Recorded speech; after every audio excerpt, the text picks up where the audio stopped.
올해는 한미동맹 70년이 되는 해입니다. 양국은 안보를 중심축으로 경제 가치 동맹으로의 외연 확대에 나서고 있는데요. 계속되고 있는 북한의 도발 대응과 인플레이션 감축법 같은 경제적 갈등 이슈 해소가 최대 현안이 될 전망입니다. 워싱턴 이경희 특파원입니다. 1953년 10월 1일 체결된 한미 상호방위 조약이 올해로 70년을 맞습니다.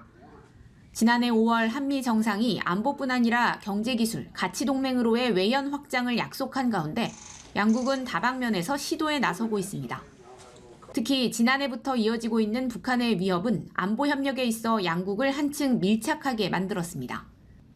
미국은 한국, 일본과의 연합훈련을 대폭 늘렸고 3국이 동시에 추가 대북 제재에 나서며 북한에 대한 압박 수위를 끌어올렸습니다. We're in not only close communication and coordination. I think we're in very tight synchronization with the Republic of Korea and with Japan on the approach to North Korea. In fact, I think that alignment's not been stronger in recent years. 여전한 북한의 핵실험 가능성에도 강경 대응을 예고하며 촉각을 곤두세우고 있습니다. 그러나 북한의 태도에는 변화가 없고 미국도 대화 의지를 강조하고는 있지만 중국과 러시아에 집중하느라 북한을 우선순위에 두지 않고 있다는 건 부인하기 어렵습니다. 이 때문에 한미동맹 70주년을 맞는 올해도 한반도 주변 긴장감은 지속될 가능성이 커 보입니다.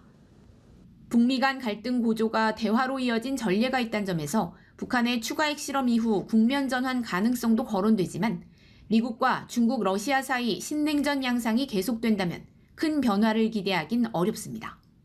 한미 양국이 동맹 다변화를 추진하고 있는 가운데 충돌하는 경제 이슈에 대한 대응도 양국 관계의 주요 현안 중 하나입니다. 특히 한국산 전기차에 대한 보조금 차별 규정을 담은 미국의 인플레이션 감축법 개정이 발등에 떨어진 불입니다. 미국이 경제협력 비중을 높이는 가운데 비슷한 문제가 재발되는 것을 막기 위해서라도 제동을 걸어야 하는 상황인데 일단 미 재무부는 하위 규정 시행을 3월로 미뤘습니다. 다만 바이든 대통령의 대표적인 입법이란 점에서 대대적인 수정 가능성은 크지 않다는 관측이 여전히 많습니다. 워싱턴에서 연합뉴스TV 이경희입니다.